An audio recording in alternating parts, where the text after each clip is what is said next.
നമസ്കാരം. നമ്മുടെ മുടികൊഴിച്ചിൽ പ്രശ്നങ്ങളെ നിയന്ത്രിച്ച് നിർത്താനും മുടി വളർച്ചയെ പ്രോത്സാഹിപ്പിക്കാനും ഒക്കെ ശ്രമിക്കുന്നുണ്ടെങ്കിൽ അതിന് പ്രത്യേകിച്ചും മുടിയുടെ ഗുണനിലവാരം അല്ലെങ്കിൽ ആരോഗ്യം മെച്ചപ്പെടുത്തുകയാണ് ആദ്യം ചെയ്യേണ്ടത്.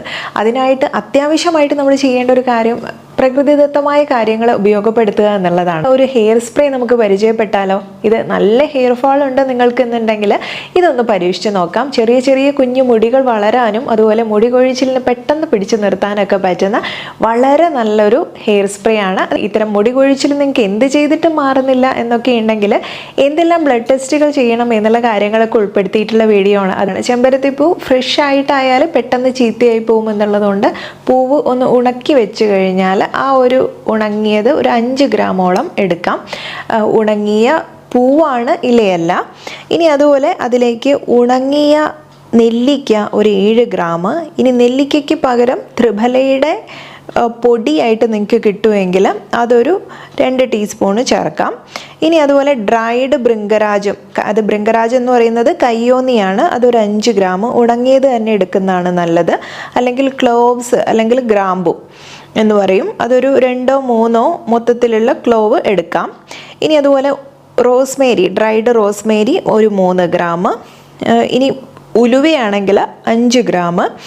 ബ്ലാക്ക് സീഡ്സ് അല്ലെങ്കിൽ കലൗഞ്ചി, കരിഞ്ചീരകം ഉണ്ടല്ലോ, അതൊരു 3 ഗ്രാം. നല്ല ഫ്രഷ് ആയിട്ടുള്ള കറിവേപ്പില ഒരു 8-10 ഇല മുഴുവനായിട്ടുള്ള ഇല എടുക്കാം.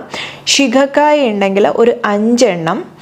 ഇനി അതിലേക്ക് ഇതൊരു 2 ഗ്ലാസ് വെള്ളത്തിലാണ് നിങ്ങൾ ഉണ്ടാക്കുന്നുണ്ടെങ്കിൽ ഈ ഒരു അളവിൽ ചേർക്കാം.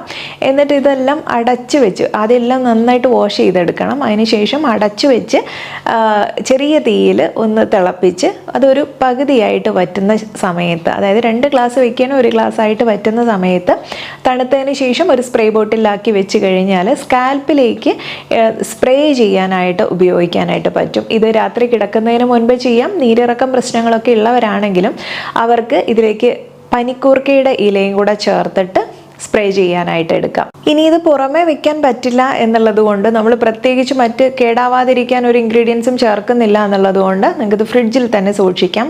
CBC ടെസ്റ്റ് ചെയ്ത് നോക്കാം. മൊത്തത്തിൽ ചെയ്തു നോക്കുമ്പോൾ അതിൽ തന്നെ ബ്ലഡ് കുറവുണ്ടോ അല്ലെങ്കിൽ നിങ്ങൾക്ക് ഹീമോഗ്ലോബിൻ കൗണ്ട് കുറഞ്ഞിട്ട് അനീമിക് ആണോ, വിളർച്ചയുണ്ടോ എന്നുള്ളത് മനസ്സിലാക്കാനായിട്ട് പറ്റും. അതിന് പുറമെ വൈറ്റമിൻ ഡിയും vitamin B12, serum ferritin, iron profile, അതുപോലെ സിറം ഫോളേറ്റ്, തൈറോയിഡ് പ്രൊഫൈലിൽ TSHും T3യും T4ഉം ചെക്ക് ചെയ്ത് നോക്കാം. അതുപോലെ സിറം സിങ്ക്, മഗ്നീഷ്യം, കാൽസ്യം ഇതൊക്കെ തന്നെ ഒരു തവണ ചെക്ക് ചെയ്യുന്നത് നല്ലതാണ്.